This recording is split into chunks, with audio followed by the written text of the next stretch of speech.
Karena memang Nabi SAW mengatakan semua orang-orang yang berbuat dosa itu masih bisa diampuni kecuali mudhahir. Mudhahir ini orang yang terang-terangan berbuat dosa. Lalu Nabi SAW menyebutkan, dan salah satu ciri orang terang-terangan buat dosa adalah pada saat dia berbuat dosa di malam hari, lalu Allah tutupin sampai pagi. Contoh dia berzina nih, gak ada yang tahu nih. Allah tutupin, tidak ada yang tahu. Besok dia sendiri yang mempermalukan dirinya. Karena dalam Islam tidak perlu. Di dalam Islam pun tidak ada pengakuan dosa. Seperti mungkin di sebagian aliran Kristen kan ada itu, kita ngakuin dosa, kita tidak ada. Dalam Islam tidak ada itu. Gak perlu dokter Dika misalnya buat dosa lalu datang kepada saya, Ustaz, saya ini buat dosa begini-begini dan segala macam. Lalu saya bilang, udah kamu sudah bisa dimaafkan. Tidak ada begitu dalam Islam. Udah antara dokter sama Allah Subhanahu Wa Taala. Pernah ada orang begini dok, dia datang, dia habis berzina di zaman Nabi Muhammad SAW ya. Dia mengatakan, ya Rasulullah, hukum saya sudah berzina. Nabi tidak langsung bilang, oke, tegakkan hukum pada dia, enggak. Nabi masih alihkan wajahnya lalu mengatakan, mungkin kau hanya menyentuhnya. Orang itu datang lagi depan wajah Nabi, ya Rasulullah, saya sudah zina, hukum saya. Maka Nabi mengalihkan lagi wajahnya, mengatakan, mungkin kau hanya menciumnya. Nabi terus alihkan dia, maksudnya, pergilah, ngapain kau ke saya?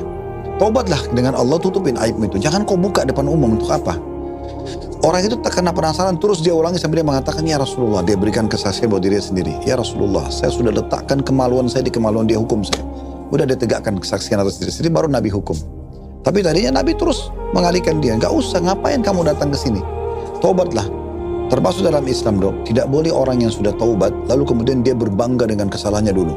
Dulu saya itu begini dan begitu. Untuk apa? Nggak usah. Sekarang kita mulai garis start kita. Yang lalu biarkan orang tidak tahu. Udah, antara kita dengan Allah Subhanahu Wa Taala. Kalau misalnya gini Pak Ustadz, kalau tadi aja kita buka dosa kita sendiri, kalau misalnya orang ngebuka dosa orang lain Pak Ustadz, ya dia dosa, nggak boleh. Kecuali memang dalam keadaan kriminalnya itu, dosanya itu bisa berefek pada orang lain. Contoh misalnya, ada orang akan membunuh. Dokter tahu tuh orang akan membunuh. Kalau kita nggak ceritain kepada pihak yang berwenang atau orang yang jadi target, maka bisa berbahaya. Itu berbeda. Kita sedang mau menyelamatkan orang lain. Tapi kalau dia buat dosa sendiri nih, dia berzina sendirian, dia tidak ganggu orang. Dia pergi ke hotel, dia sama pelacur. Itu nggak boleh kita membuka-buka itu, nggak boleh. Kita datang nasihatin dia, oke. Kamu nggak boleh, itu haram dalam Islam. Oh, nanti itu urusan saya. Sudah, kita lepas tanggung jawab hari kiamat. Itu urusan dia. Itu. Iya, tidak ada kita harus menghakimi orang sendirian, tidak ada. Tetapi walaupun kalau pelacur sekalipun. Kecuali memang pihak pemerintah. Kalau pihak pemerintah berbeda. Iya. Pihak pemerintah itu, maka mereka punya kewajiban karena akan ditanya oleh Allah atas kepemimpinannya gitu. Oke. Pak Ustadz, ada nggak dosa yang saking banyaknya orang lakukan akhirnya sampai nggak dianggap dosa lagi? Saking sudah seringnya sampai dia bilang kayaknya dia bukan dosa lagi. Itu memang secara alami dok. Secara alami sebenarnya. Orang kalau sudah terbiasa dengan satu perbuatan, maka dia bisa menganggap remeh terhadap perbuatan tersebut kan. Menormalisasi. Ya, normalisasinya. Jadi dia, kayak misalnya orang sudah terbiasa menggunjing orang dan tidak pernah ada yang ingatkan. Biasa fitnah orang, gak ada yang ingatkan. Dia biasa bunuh orang, gak ada yang ingatkan. Dia biasa perkosa orang, gak ada yang ingatkan.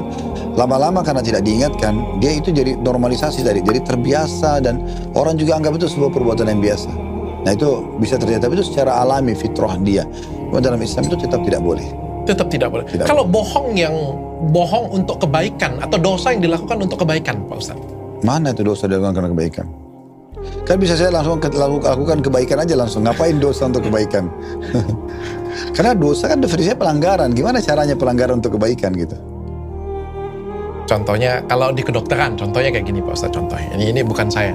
Contohnya kalau di kedokteran misalnya kita kasih tahu kenyataannya nanti dia stres kayak gitu punya. Jadi kita white lie lah kita bilang. Kita bohongin tapi bikin dia tuh jadi lebih tenang gitu Pak Ustadz. Nggak usah bohong dong. Iya, soalnya gini. Contoh, jujur aja. Tapi jujur, tapi kita bisa menggunakan bahasa-bahasa lain. Sebagai contoh gini ya.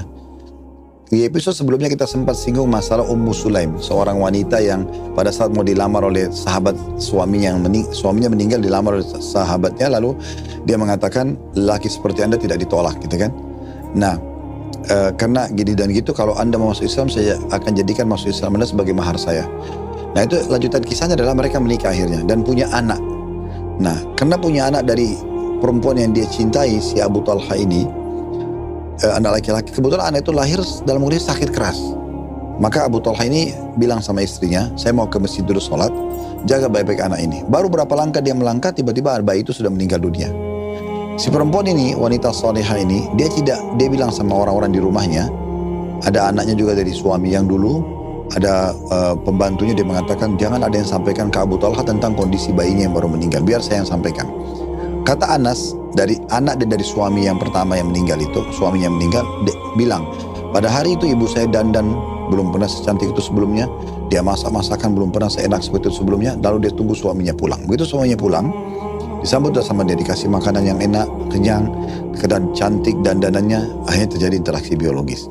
Setelah suaminya sangat tenang, sudah kenyang, biologisnya sudah kenyang perutnya, maka dia bilang, si perempuan ini bilang, padahal ini sebenarnya dia sebagai posisi ibu ya, yang meninggal bayinya, biasanya ibu itu lebih panik.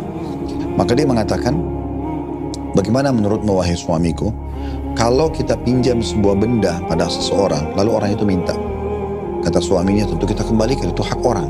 Maka dia dengan santun mengatakan begini, kalau begitu, berharaplah pahala dari Tuhanmu, karena Tuhanmu telah mengambil apa yang dititipkan pada kita. Maksudnya anaknya gitu ya. Bahasa-bahasa seperti ini kan bahasa-bahasa menyampaikan sebenarnya, tapi dia lebih santun, lebih sopan gitu ya. Dalam beberapa riwayat yang lain dikatakan waktu suaminya pulang, anaknya sudah meninggal nih. Dia tanya kepada istrinya, bagaimana keadaan anak kita? Istrinya bilang, dia lebih tenang dari sebelumnya. Bahasa lebih tenang dari sebelumnya, sebenarnya dia maksudkan mati, tapi dia nggak mau bahasakan langsung ke suaminya supaya suaminya nggak shock. Itu contohnya. Oke. Maksudnya kalau misalnya kita muji masakan